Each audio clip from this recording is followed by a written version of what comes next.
Ellos eran los llamados a sacarnos del abismo. Se presentaban como los salvadores y Honduras confiaba en ellos. Datos concretos como son el secuestro.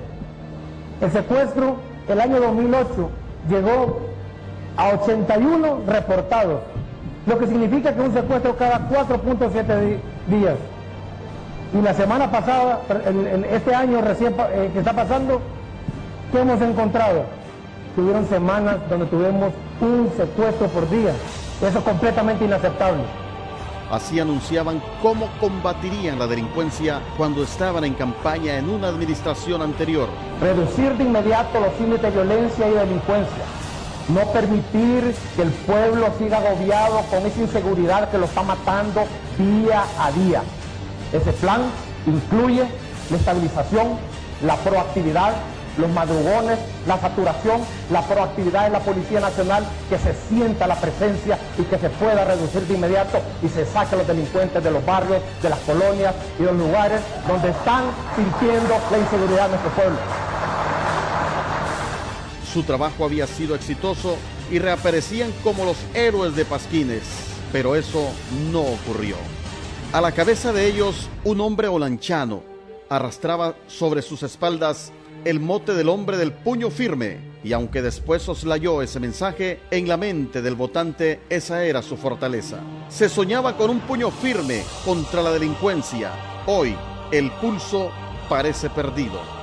Para el año 2009, la cifra de homicidios en Honduras era de 5.265, una cifra que alarmaba si se toma en cuenta que en el 2008 la cifra de muertes violentas era de 4.473, mientras la tasa promedio mundial de homicidios es de 9 por cada 100.000 habitantes. En Honduras, la cifra en el 2009 era de 66 muertes por cada 100.000 habitantes. Entonces apareció la dupla Óscar Álvarez y Armando Calidonio, que habían sido escogidos como los diputados más votados de Francisco Morazán y Cortés. Llegaron los madrugones, los allanamientos por docenas, el anuncio de nuevas tecnologías, los operativos relámpagos y muchas cosas más. El resultado, los homicidios subieron de 5.265 del 2009 a 6.239 en el 2010. Es decir, subió en unos 1.000 muertos más por año. El hombre que el presidente llamaba con orgullo Mr. Álvarez, le comenzaba a pesar la camisa. Había crecido el sicariato y el crimen organizado comenzaba a acentuar su poder en todo el país. Pero algo que marcó el periodo de Óscar Álvarez fueron las masacres en su primer año de gestión. 3 de esas masacres ocurrieron en menos de 45 días. El 17 de septiembre del 2010 fueron asesinados 18 jóvenes, obreros, sin antecedentes penales ni vínculos aparentes con organizaciones techadas de criminales por la policía mientras trabajaba en una fábrica artesanal de zapatos de la ciudad de San Pedro Sula. El 14 de octubre, otros 6 muchachos fueron asesinados dentro de una vivienda localizada en la residencial Villarreal en una matanza supuestamente vinculada al narcotráfico. Una tercera masacre ocurrió el 30 de octubre, mientras las 15 víctimas presenciaban un encuentro deportivo en un campo de fútbol de la colonia Felipe Zelaya de la ciudad de San Pedro Sula. Esas masacres y el crecimiento de la criminalidad hizo que Álvarez convenciera al Congreso Nacional, le aprobaran una ley antiterrorista, por medio de la cual esperaba investigar el ingreso de dinero al país para financiar grupos subversivos. No hubo resultados. La criminalidad siguió su curso y cada vez en mayor crecimiento. Solo en los primeros 6 meses del 2011 ya iban más de 3.500 crímenes. La conclusión, la estrategia había fallado. La crisis policial estalló el 1 de septiembre, cuando el ministro de Seguridad, Óscar Álvarez, denunció que tenía una lista de oficiales y policías que estaban ligados al narcotráfico y que hacían labores de contralores aéreos de narcoavionetas. Tras la denuncia de Álvarez, este ordenó con tono enérgico al jefe de la policía de ese entonces, José Luis Muñoz Licona, apretar a los subalternos, porque si al oficial o jefe inmediato superior de un policía o jefe policial lo encontramos corrupto, al jefe inmediato también lo voy a acusar de omisión. Posteriormente, el 6 de septiembre, el ministro Álvarez presentó anteproyecto de ley al Congreso Nacional para obtener discrecionalidad y poder sacar a un oficial de policía que se sospeche que está trabajando con el crimen organizado y que no pueda regresar a la policía nunca más. Las amenazas del ministro Álvarez encendieron la alarma de la policía y extraoficialmente se conoció que lo anterior se gestaba una rebelión policial, ya que el funcionario insistía en la nueva ley, porque la actual me da muchas limitantes y es más fácil que saquen a un ministro que a un policía corrupto. El mayor error de Álvarez, haber enviado el anteproyecto al Congreso sin tener autorización del presidente.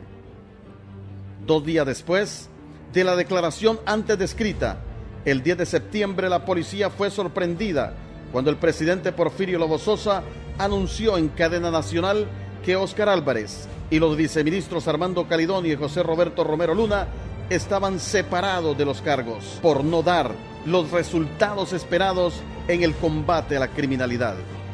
Entonces aparece en escena un hombre cercano al presidente, con alguna experiencia en seguridad y con aureola de gran mediador. Pompeyo Bonilla asume el Ministerio de Seguridad y de inmediato hace una sacudida en los altos mandos, especialmente a las jefaturas de San Pedro Sula y Tegucigalpa.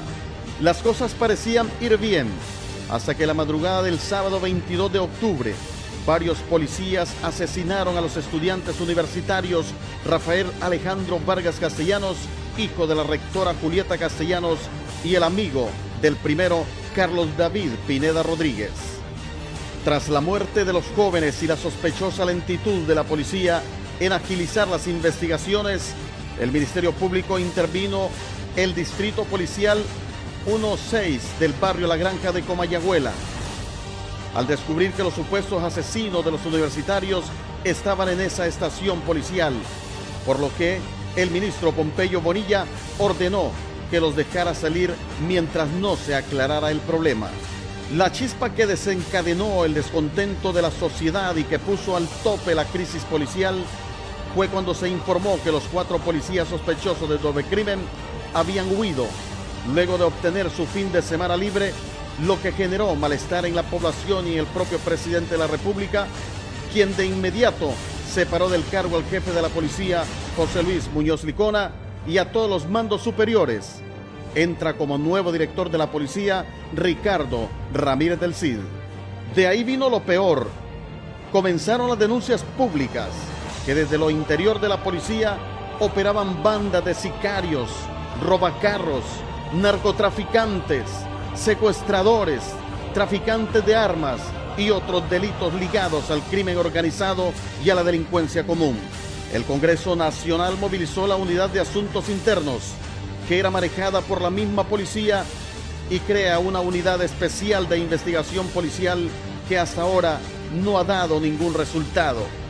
De hecho, su primer director renunció meses más tarde. El año 2011 terminó peor que el 2010. La cifra de muertes se eleva a 9.799 víctimas, de las cuales 7.104 eran homicidios.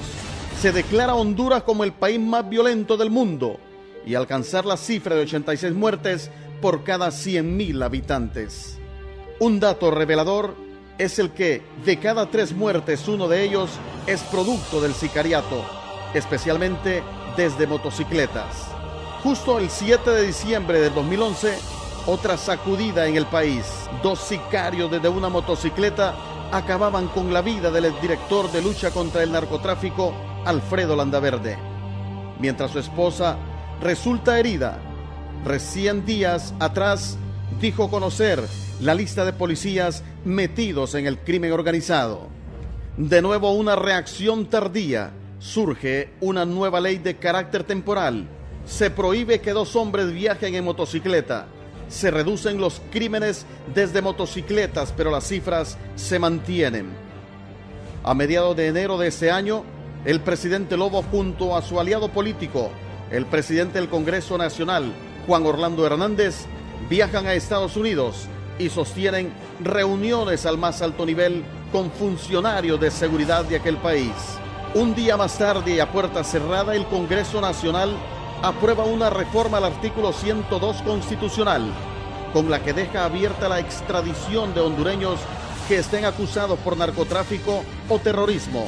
Y de inmediato se conoce que en Estados Unidos hacen entrega de una lista de los llamados extraditables.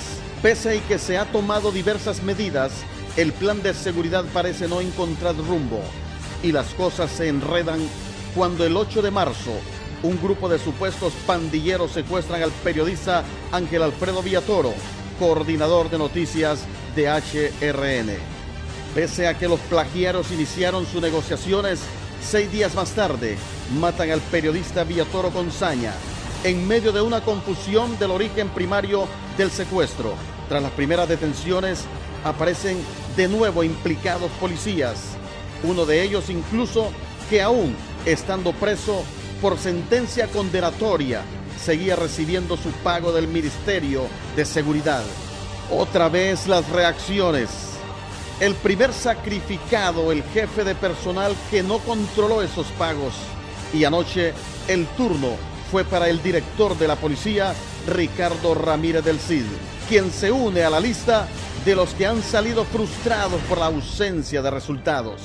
Ahora, el poder lo han centrado en un polémico policía, el comisionado Juan Carlos Bonilla, quien disfruta le llamen el tigre y se ufana de su honradez y valentía. Darle el beneficio de la duda es lo razonable, porque hasta ahora el presidente en el tema de seguridad ha estado a prueba y error, más errores que prueba. Que para que logremos en Honduras tener bienestar económico, que sea un bienestar económico que sea bastante equitativo ese crecimiento, que para tener paz, que para tener tranquilidad, que para tener nosotros en realidad el beneficio para nuestro pueblo, es indispensable tener seguridad. Sin seguridad no hay prosperidad, y tengamos eso aquí en lo más profundo de nuestro pensamiento. Tiene razón, presidente. Lástima que no ha podido. Serapio Humansor, Noti 6.